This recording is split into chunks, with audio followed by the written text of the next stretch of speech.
The Indian media, they said that Dr. Zakir Naik is banned in UK, in Canada, in Malaysia, in Indonesia.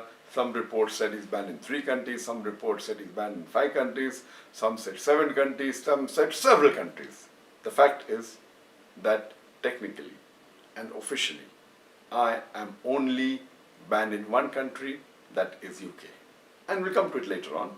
There's no other country that I am aware of where I got an official letter or information that I have been banned to enter that country. There are news that I am banned in Malaysia.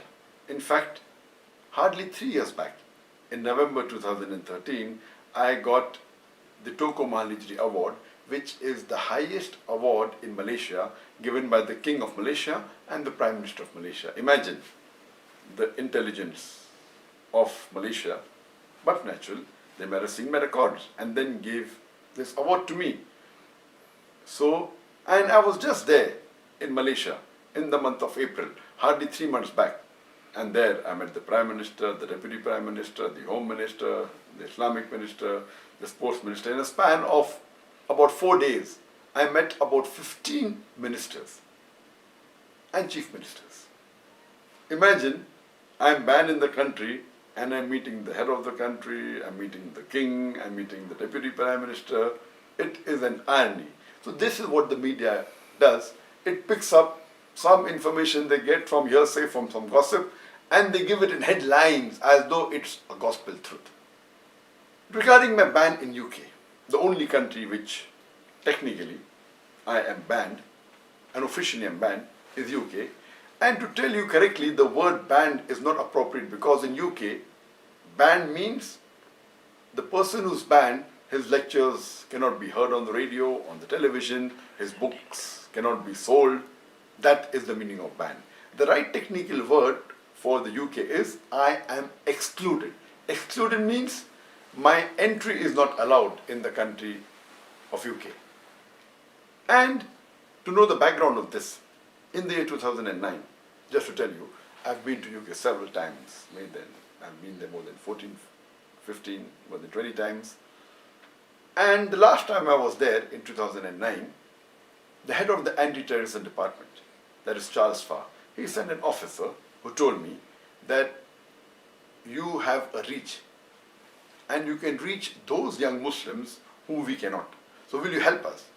And I told them, I'm most willing to help you as long as you guarantee me 2 things. Number 1, you should not ask me to do anything against the Quran, which is the word of Almighty God, and the Sahih Hadith, which is the saying of Prophet Muhammad, peace be upon him. And they agreed.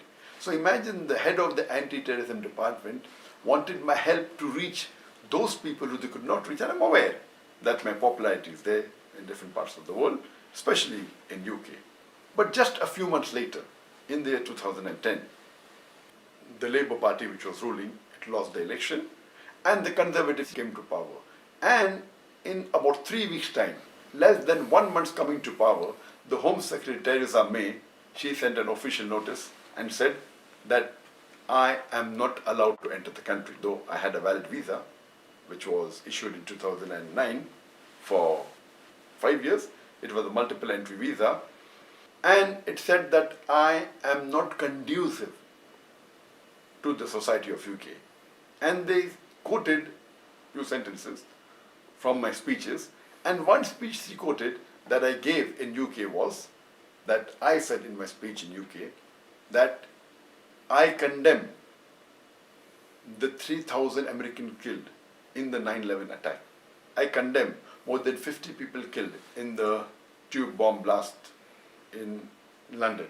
I condemn more than 180 people killed in Bombay in the serial train bomb blast. But I also condemn the thousands of innocent people killed in Afghanistan, in Iraq, and in Palestine. Imagine, she is not allowing me to enter the country and she thinks that I am not conducive for UK because I said, besides disagreeing with the first three attacks of 9/11, London bombing, as well as Bombay serial train bomb blast, I also said I condemned the thousands of innocent people killed in Afghanistan, Iraq, and Palestine. And and she doesn't like it. I went out of the way to prefix the word innocent before I mention the thousands of people killed in Afghanistan, Iraq, and Palestine, to be careful that no one misuses and says that I am supporting certain terrorists of these countries.